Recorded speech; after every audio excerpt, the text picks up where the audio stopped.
मेरा नाम हिमांशु रॉय है। मैं गायनेकोलॉजिस्ट हूँ और 25 साल से मैं रिप्रोडक्टिव एंडोक्राइनोलॉजी के फील्ड में या इनफर्टिलिटी के फील्ड में काम कर रहा हूँ बिहार में।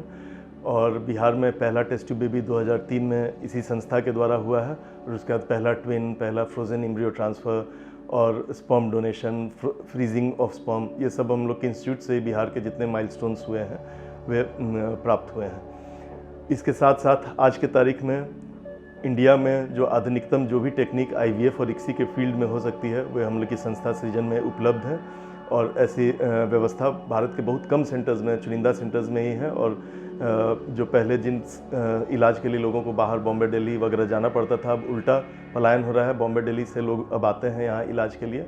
और हम लोग यहाँ साथ साथ में ट्रेनिंग की भी सुविधा है। डॉक्टर्स को हम लोग जो ऑल इंडिया जो हम लोग का एसोसिएशन है गायनेकोलॉजिस्ट का, इनफर्टिलिटी सोसाइटी ऑफ इंडिया है, Indian society of assisted reproduction है, इनके तत्वाधान में हम लोग काफ़ी कोर्सेज भी यहाँ कंडक्ट करते हैं जिसमें कि इनफर्टिलिटी की ट्रेनिंग भी दी जाती है। बांझपन के लिए केवल स्त्रियों को दोष दिया जाता है, उन्हें कितना सताया जाता है, लेकिन ये जान के आपको आश्चर्य होगा कि बांझपन के 50% आधे ऐसे कपल्स होते हैं जिसमें कि एक्चुअली पुरुष में ही प्रॉब्लम होता है और उसके कारण बच्चा नहीं हो पाता है, लेकिन उसका दोष भी औरतों पे पड़ता है। बांझपन का इलाज संक्षेप में इतना ही है कि जैसे पुरुष में जो कारण है तो हम लोग को पुरुष का उसका इलाज करना रहता है, अगर स्त्री में उसका कारण है तो स्त्री में उसका इलाज करना रहता है। पुरुष में मेनली स्पर्म्स की जो कमज़ोरी होती है या कमी होती है उसका कोई डायरेक्ट ऐसा ट्रीटमेंट नहीं है जो कि बहुत प्रूवन हो कि उस दवा से कोई स्पर्म्स का काउंट बढ़ता हो। लेकिन अगर हमें कुछ कारण पता चल जाए या स्पर्म्स में इन्फेक्शन हो तो एंटीबायोटिक्स का यूज़, मल्टीविटामिन और एंटीऑक्सीडेंट्स, ये सब के यूज़ से देखा गया है कि स्पर्म काउंट इंक्रीज़ करता है या उसका फंक्शन बेटर होता है। इसके अलावा अगर कोई बीमारी है, जैसे हार्मोन की कमी है पुरुष में भी, तो उस हार्मोन को सप्लीमेंट करने से, जैसे फॉलिकल स्टिमुलेटिंग हार्मोन है, इसका कमी भी अगर है तो उसके चलते उसको अगर हम लोग सप्लीमेंट करते हैं, उस हार्मोन को बाहर से देते हैं, तो उसके चलते भी स्पर्म्स काउंट बढ़ सकता है। साथ ही साथ जैसे वेरिकोसील बीमारी होती है जिसमें कि वेन्स जो होते हैं टेस्टिस के वो फैल जाते हैं, सूज जाते हैं, तो उसको बहुत माइनर सर्जरी के द्वारा ठीक किया जा सकता है। और इन सब इलाजों से पुरुष में लगभग 100 में से 40% 50% लोगों का स्पर्म काउंट बढ़ जाता है और प्रेगनेंसी हो जाती है। लेकिन काफ़ी लोगों में इससे फ़ायदा नहीं होता है, बहुत कम काउंट नहीं बढ़ता है। तो डिपेंडिंग कि काउंट कितना है, मोटिलिटी कितना है, अलग तरह के आर्टिफिशियल रिप्रोडक्टिव टेक्निक्स आजकल आ गए हैं लास्ट 20 से 30 सालों में, जिनके यूज़ से इस तरह के जो पुरुष होते हैं, जो बांझपन की समस्या जिनको है, वो अब प्रेगनेंसी अचीव कर सकते हैं। इसमें IUI एक प्रोसेस होता है, इंट्रायूटेराइन इंसेमिनेशन, जिसमें कि पुरुष के स्पर्म्स अगर हल्की फुल्की कमी है, बहुत ज़्यादा कमी नहीं है, माइल्ड डिग्री से मॉडरेट डिग्री की अगर कमी हो, तब हम लोग स्पर्म्स को लेकर वॉश करके उसमें से जो अच्छे स्पर्म्स रहते हैं, अच्छे चलने वाले जो शुक्राणु होते हैं, उसको हम लोग सेपरेट कर लेते हैं सीमेन से, और औरत के यूट्रस में उसको उस समय डाल दिया जाता है जिसमें उसका ओव्यूलेशन हो रहा है, जिसमें उसके एग्स रप्चर कर रहे हैं और मैक्सिमम फर्टिलिटी का पीरियड रहता है, जो कि हम लोग अल्ट्रासाउंड से और एक इंजेक्शन से प्री डिटरमाइन कर सकते हैं। तो IUI से काफ़ी लोगों को फ़ायदा होता है। कुछ लोगों को अगर सीवियर डिग्री की कमी है, जैसे स्पर्म काउंट 5 मिलियन से भी कम है, 50 लाख से भी कम है, या बहुत कम, 0 स्पर्म्स है, तो इस टाइप के केसेस में टेस्ट ट्यूब बेबी या टेस्ट ट्यूब बेबी से भी आगे एक ट्रीटमेंट आ गया है जिसको ICSI बोलते हैं, इंट्रासाइटोप्लाज्मिक स्पर्म इंजेक्शन। इन दोनों विधियों का हम लोग प्रयोग कर सकते हैं, जिसमें कि हम लोग औरत के शरीर से उसके एग्स को बाहर निकाल लेते हैं और बाहर में ही स्पर्म्स को डायरेक्टली एग के साथ में फर्टिलाइज करते हैं। तो जो नॉर्मली हम लोग को 1.5 करोड़ स्पर्म्स की ज़रूरत होती है, लेकिन अगर IVF हम लोग करें तो एक एग के लिए केवल 1 लाख स्पर्म्स की ज़रूरत होती है। और अगर ICSI की बात करें उसमें तो एक एग के लिए मात्र 1 स्पर्म की ज़रूरत होती है। तो जिन लोगों को बिल्कुल ही कम स्पर्म है वो भी ICSI के द्वारा वो लोग प्रेगनेंसी उनको अचीव हो सकता है। जिसको बिल्कुल ज़ीरो हो स्पर्म, जिसको नील शुक्राणु बोलते हैं या एज़ोस्पर्मिया बोलते हैं, उन लोगों में भी टेस्टिस के अंदर से नीडल के द्वारा या ओपन बायोप्सी के द्वारा जो टेस्टिस का टिश्यू होता है उसमें से हम लोग स्पर्म्स को सेपरेट कर लेते हैं, जो कि माइक्रोस्कोप में हम लोग को दिख जाता है।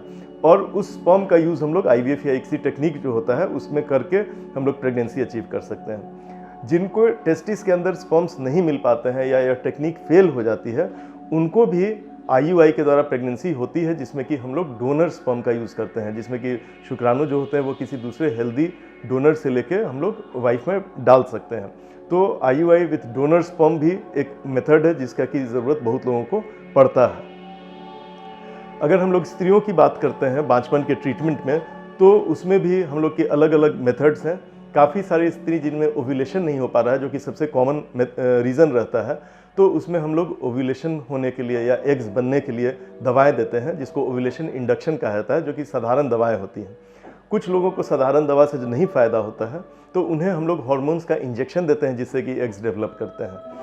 और अगर इससे भी नहीं फ़ायदा होता है, जैसे पीसीओडी के कुछ केस रेजिस्टेंट हो सकते हैं, दवा और सुई से नहीं फ़ायदा होता है, तो उनको लेप्रोस्कोपी के द्वारा सर्जरी करके हम लोग ओवरी में ड्रिलिंग करते हैं, जिससे कि वो रिस्पॉन्सिव हो जाता है। कुछ लोगों में उससे भी अगर फ़ायदा नहीं होता है और एग्स नहीं बनते हैं, तो हम लोग को आईवीएफ के द्वारा एग्स निकालने की कोशिश करते हैं। और लास्टली जब उसमें भी एग्स नहीं मिलते हैं, तो हम लोग को दूसरे औरत से भी एग लेके देना पड़ सकता है, जिसको कि एग डोनेशन या डिम्बदान की प्रक्रिया कहते हैं। और इस प्रक्रिया के लिए हम लोग को भी टेस्ट ट्यूब बेबी का इस्तेमाल करना पड़ता है।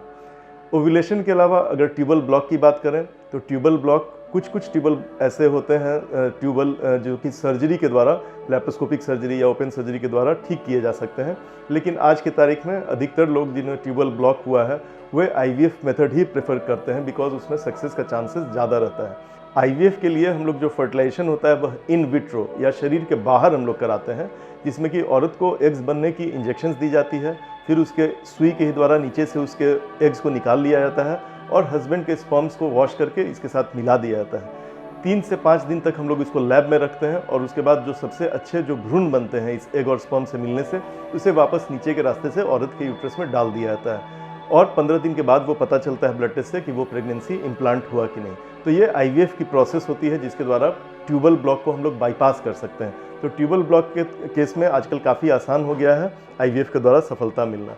इसके अलावा अगर यूट्रस में कोई प्रॉब्लम हो, यूट्रस ही बहुत ज़्यादा डैमेज हो, तो सर्जरी के द्वारा कभी कभी हिस्ट्रोस्कोपिक सर्जरी के द्वारा उसे ठीक किया जा सकता है। अगर एंडोमेट्रियोसिस हो, तो हम लोग चॉकलेट सिस्ट के बारे में हम लोगों ने बात की थी। चॉकलेट सिस्ट को रिमूव किया जा सकता है। उसमें जो आपस में जो ट्यूब्स और ओवरी सटे हुए रहते हैं, उनको हम लोग फिर से ऑपरेशन करके ठीक कर सकते हैं। लेकिन कभी कभी अगर यह काफ़ी ज़्यादा अगर डैमेज हो, तब यह पॉसिबल नहीं हो पाता है। उस केसेस में भी हम लोग आईवीएफ करते हैं एंडोमेट्रियोसिस के केसेस में।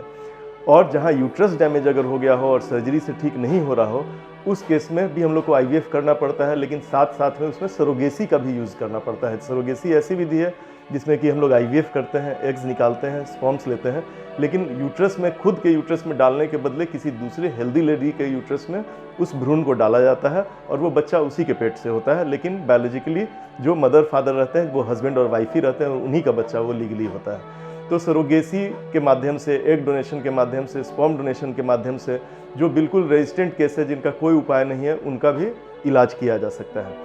अब सरोगेसी के बदले रिप्लेस करने के लिए यूट्राइन ट्रांसप्लांट भी शुरू हो गया है, लेकिन अभी वह प्राथमिक स्थिति में है। अभी बहुत किसी जगह पे ही उसका इस्तेमाल होना शुरू हुआ है। भारत में यूट्राइन ट्रांसप्लांट के बाद अभी तक किसी को बच्चा नहीं हुआ है, लेकिन यूट्रस से ब्लीडिंग होना, जिसका पहले यूट्रस बिल्कुल ब्लीडिंग होना बंद हो गया था, वह अब होने लगा है। फॉरेन में भी कुछ बच्चों का जन्म अब हो चुका है। तो हम लोग आशा करते हैं कि कुछ ही सालों में इस तरह के केस जिसको सरोगेसी की ज़रूरत थी, उन्हें यूट्रस के ट्रांसप्लांट से इससे निजात मिल जाएगी और उन्हें खुद अपने पेट से ही बच्चा हो सकता है।